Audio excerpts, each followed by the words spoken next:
Gênesis, capítulo 49. Depois Jacó chamou seus filhos e disse: Ajuntem-se, e eu lhes farei saber o que vai acontecer com vocês nos dias que virão. Reúnam-se e ouçam, filhos de Jacó. Ouçam o que diz Israel, pai de vocês. Rúben, você é o meu primogênito, minha força e as primícias do meu vigor. O mais excelente em dignidade e o mais excelente em poder. Impetuoso como a água, você não será o mais excelente, porque subiu ao leito de seu pai e o profanou. Você profanou a minha cama. Simeão e Levi são irmãos. As suas espadas são instrumentos de violência.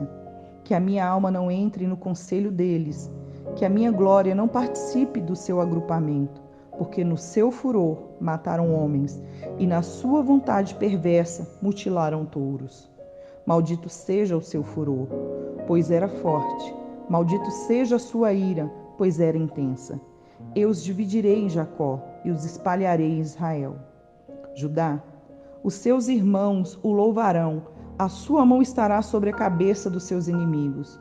Os filhos de seu pai se inclinarão diante de você. Judá é um leãozinho, da presa você subiu, meu filho. Ele se agacha e se deita como leão, e como leoa. Quem o despertará? O cetro não se afastará de Judá, nem o bastão sairá de entre os seus pés, até que venha Siló. A ele obedecerão os povos. Ele amarrará o seu jumentinho à vide, e o filho da sua jumenta à videira mais excelente. Lavará as suas roupas no vinho, e a sua capa em sangue de uvas. Os seus olhos serão cintilantes de vinho, e os seus dentes serão brancos de leite. Zebulon habitará na praia dos mares e servirá de porto para os navios, e a sua fronteira se estenderá até Sidom. Isacar é jumento de ossos fortes, deitado entre os rebanhos de ovelhas. Viu que o repouso era bom e que a terra era deliciosa, baixou os ombros à carga e sujeitou-se ao trabalho escravo. Dan julgará o seu povo. Como uma das tribos de Israel, Dan será uma serpente junto ao caminho, uma víbora junto à vereda, que morde o calcanhar do cavalo e faz o seu cavaleiro cair para trás. A tua salvação espero, ó Senhor. Gade será atacado por guerrilheiros, mas ele lhes atacará a retaguarda. Asser, o seu pão será abundante e ele produzirá delícias reais. Naftali é uma gazela solta. Ele fala palavras bonitas. José é um ramo frutífero junto à fonte. Seus galhos se estendem sobre o muro. Os flecheiros lhe dão amargura, atiram contra ele e o hostilizam. O seu arco, porém, permanece firme, e os seus braços são feitos ativos pelas mãos do poderoso Jacó, sim, pelo pastor. Pela pedra de Israel, pelo Deus de seu pai que o ajudará, pelo Todo-Poderoso que o abençoará, com bênção dos altos céus, com bênçãos das profundezas, com bênçãos dos seios e do ventre. As bênçãos de seu pai excederão as bênçãos de meus pais até o alto dos montes eternos. Estejam elas sobre a cabeça de José e sobre o alto da cabeça do que foi distinguido entre os seus irmãos. Benjamim é lobo, que despedaça pela manhã, devora a presa e à tarde reparte o despojo. São estas as 12 tribos de Israel, e isto é que lhes falou seu pai, quando abençoou a cada um deles, abençoou segundo a bênção que lhes cabia. Depois Jacó lhes ordenou, dizendo: Vou ser reunido ao meu povo, sepultem-me junto de meus pais, na caverna que está no campo de Efron, o Eteu, na caverna que está no campo de Macpela, em frente Manre, na terra de Canaã, o qual Abraão comprou de Efron, com aquele campo, com propriedades para servir de sepultura. Ali eles sepultaram Abraão e Sara, sua mulher. Ali eles sepultaram Isaque e Rebeca, sua mulher. E ali eu sepultei Lia. O campo e a caverna que nele está foram comprados dos filhos de Het. Quando Jacó acabou de dar essas ordens a seus filhos, recolheu os pés na cama e expirou, e foi reunido ao seu povo. Gênesis capítulo 50. Então José se lançou sobre o rosto de seu pai. Chorou sobre ele e o beijou. José ordenou a seus servos, aos que eram médicos, que embalsamasse o corpo de seu pai. E os médicos embalsamaram Israel, gastando nisso 40 dias, pois assim se cumpriam os dias de embalsamamento, e os egípcios ficaram de luto 70 dias. Passados os dias de luto, José falou à casa de Faraó: Se agora encontrei favor diante de vocês, peço que falem aos ouvidos de Faraó, dizendo: Meu pai me fez jurar, declarando: Eis que estou morrendo, sepulte-me no túmulo que abri para mim na terra de Canaã. Agora quero ir e sepultar meu pai, depois voltarei. Faraó respondeu: Vá e sepulte o seu pai como ele fez você jurar. José partiu para sepultar o pai. Com ele foram todos os oficiais de Faraó, os principais da sua casa, e a todos os principais da terra do Egito, bem como toda a casa de José e seus irmãos e a casa de seu pai. Deixaram na terra de Gósen somente as crianças, os rebanhos e o gado, e foram também com ele tanto carruagem como cavalheiros, e o cortejo foi muito grande. Quando eles chegaram à eira de Atade, que fica do outro lado do Jordão, fizeram ali grande e intensa lamentação, e José pranteou seu pai durante 7 dias. Quando os moradores da terra, os cananeus, viram o luto na eira de Atade, disseram: Como é grande esse pranto dos egípcios! É por isso que aquele lugar foi chamado de Abel-Misraim, fica do outro lado do Jordão. Os filhos de Jacó fizeram como ele lhes havia ordenado. Levaram-no para a terra de Canaã e o sepultaram na caverna, no campo de Macpela, que juntamente com o campo Abraão havia comprado de Efron, o heteu, para ser o lugar de sepultura. Esse lugar fica em frente a Manre. Depois disso, José voltou para o Egito, ele e seus irmãos e todos que haviam acompanhado para sepultar seu pai. Vendo os irmãos de José que seu pai já era morto, disseram: É possível que José tenha ódio de nós, certamente nos retribuirá todo o mal que fizemos.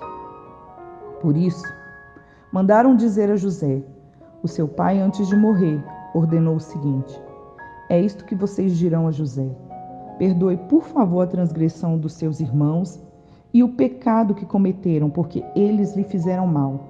Agora, pedimos que perdoe a transgressão dos servos do Deus do seu pai. Ao ouvir estas palavras, José chorou.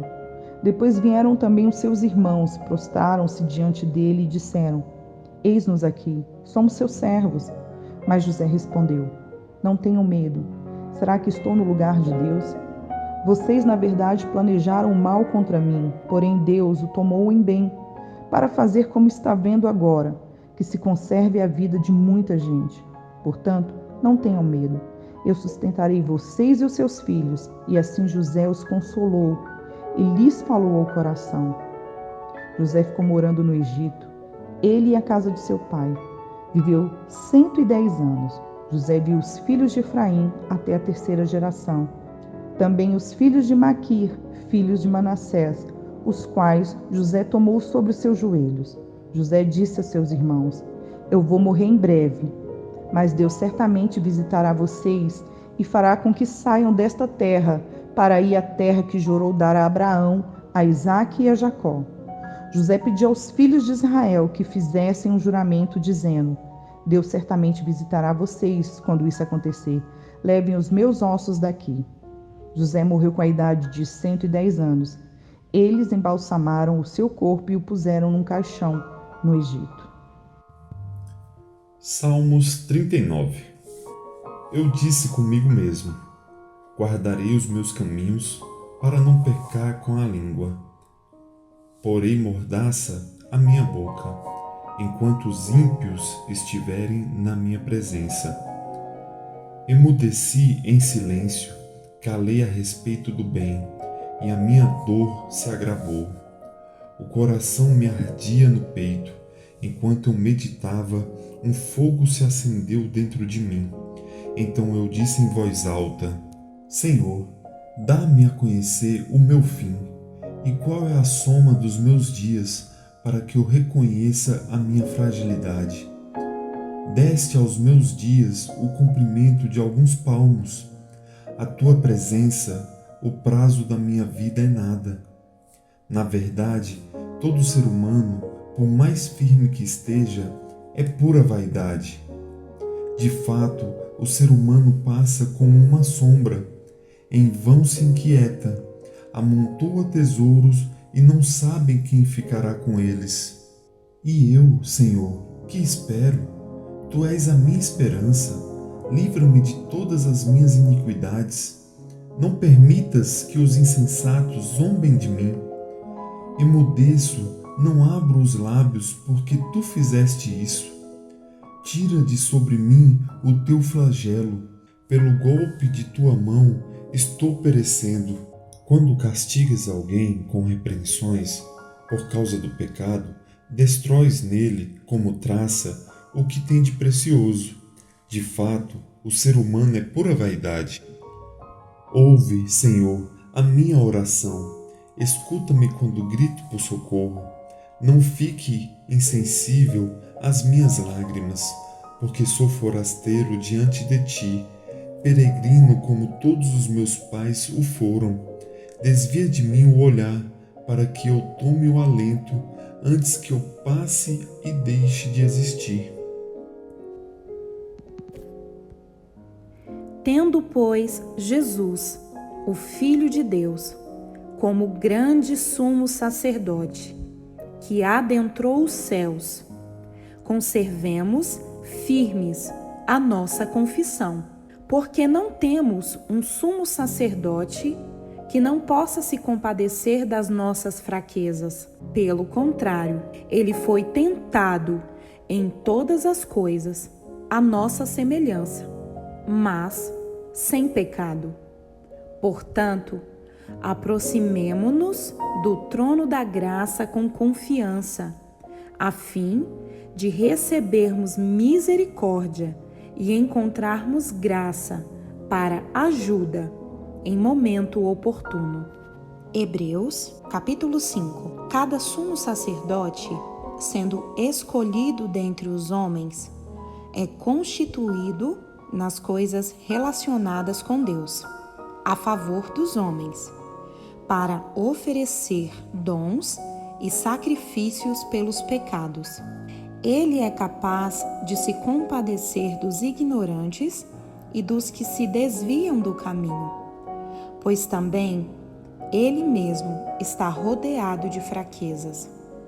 Por esta razão, deve oferecer sacrifícios pelos pecados, tanto do povo como de si mesmo.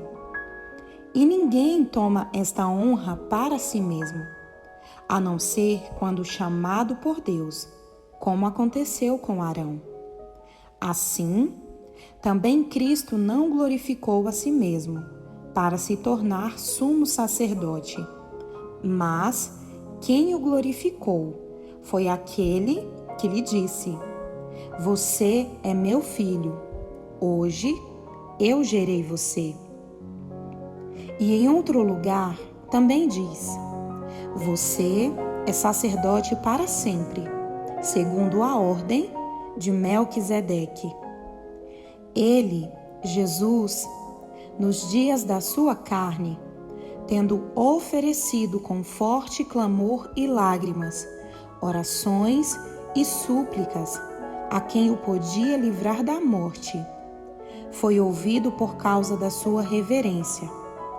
Embora fosse filho, aprendeu a obediência pelas coisas que sofreu. E tendo sido aperfeiçoado, tornou-se o autor da salvação eterna para todos os que lhe obedecem.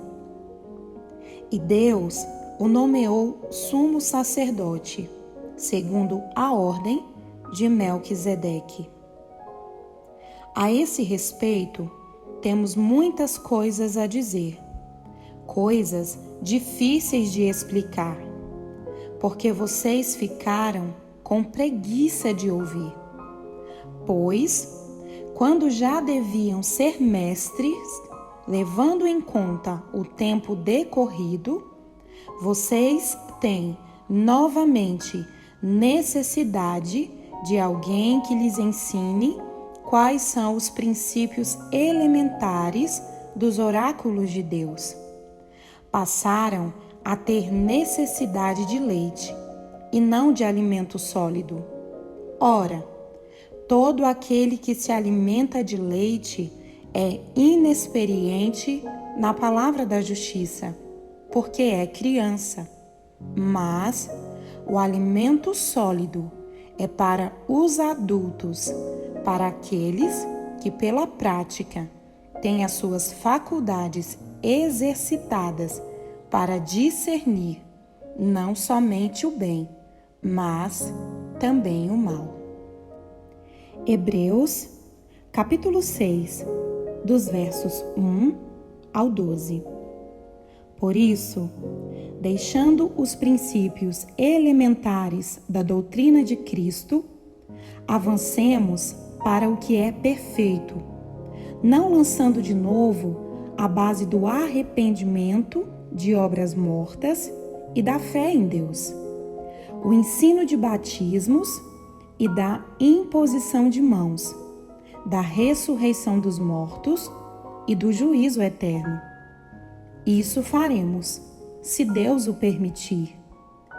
É impossível, pois, que aqueles que uma vez foram iluminados, provaram o dom celestial, se tornaram participantes do Espírito Santo, provaram a boa palavra de Deus e os poderes do mundo vindouro, e caíram.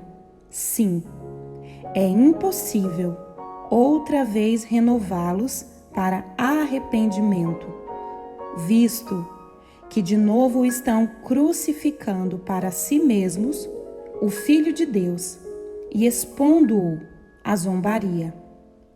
Porque a terra que absorve a chuva, que frequentemente cai sobre ela e produz plantas úteis para aqueles que a cultivam, recebem bênção da parte de Deus.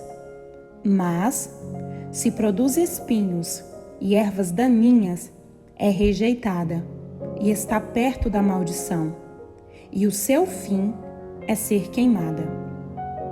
Quanto a vocês, meus amados, ainda que falemos desta maneira, estamos certos de que coisas melhores os esperam, coisas relacionadas com a salvação, porque Deus não é injusto para se esquecer do trabalho que vocês fizeram e do amor que mostraram para com o seu nome, pois vocês serviram e ainda estão servindo aos santos. Desejamos que cada um de vocês continue mostrando até o fim o mesmo empenho para a plena certeza da esperança, para que não se tornem preguiçosos, mas imitadores daqueles que, pela fé e pela paciência, herdam as promessas. Curta, Comente e compartilhe.